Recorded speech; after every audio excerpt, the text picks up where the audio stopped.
Hello guys, Wandering Bicolana is here.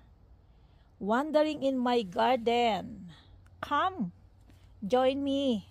Mag-harvest tayo ng lettuce. See, ang kapal niya need to harvest. Kailangan mabawasan para dumami. By the way guys, hindi ko siya binubunot. Ako ay nagpipitas lang, nagbabawas ng dahon. Para naman, lagi akong meron harvest. May nakukuha. So, ang ginagawa ko, yung mga adult na dahon, leaves, so tatapong ko lang yan, ibabaong ko, and then, I will get the young one. Yan. Okay, tara!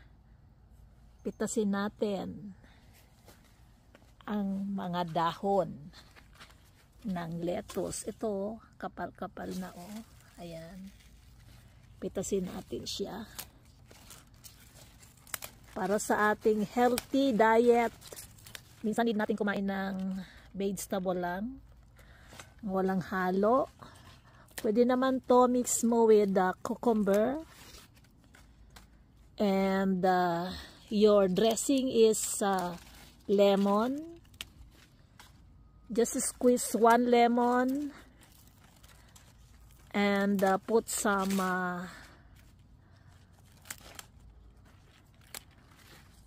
ayan lagyan mo ng almond nuts or hemp o kung anong gusto mo ihalo para sa masarap na, dahil ito'y napakadami, nagmamature na, pamimigay natin to sa ating mga friends and family. Ayan dadami naman siya kaya kahit ubusin mo to. Yan, di ba? Nakatulong ka na, masaya na, naging masaya pa sila. See.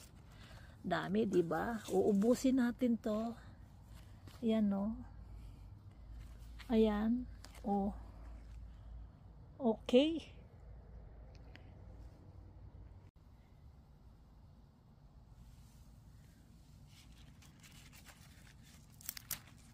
Yan, inaano ko lang 'to. Ayoko kasi bunutin. Sayang mapapakinabangan pa dahil panay pa rin ang dahon niya. Di ba?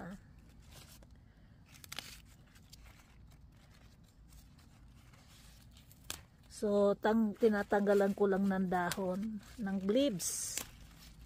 Ayan Anyway, tutubo pa yung dahon yan. Yan ang tip ko sa inyo. Huwag niyong bunutin. Once binunot niyo, once you pull out the whole plant, it's done. Wala nang susunod pang harvest. Samantalang kung dahon lang kinuha ninyo, meron pang next time. There's another time. Another day to harvest. So, yung hindi nyo gusto, need natin tanggalin para at least nalilinis yung puno ng lettuce.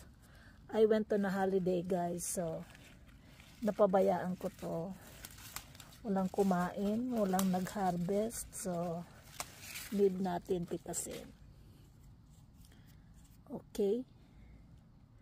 Kasi ang dami nila Okay, tara, tuloy na natin to yung mga ano na yan, babaon natin yan para maging compost, pataba sa lupa. So right now, ayan na. Mukha na sa skeleton. Ayan pero I still have lots. Look at that.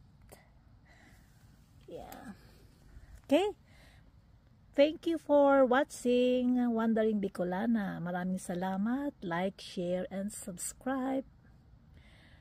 God bless everyone.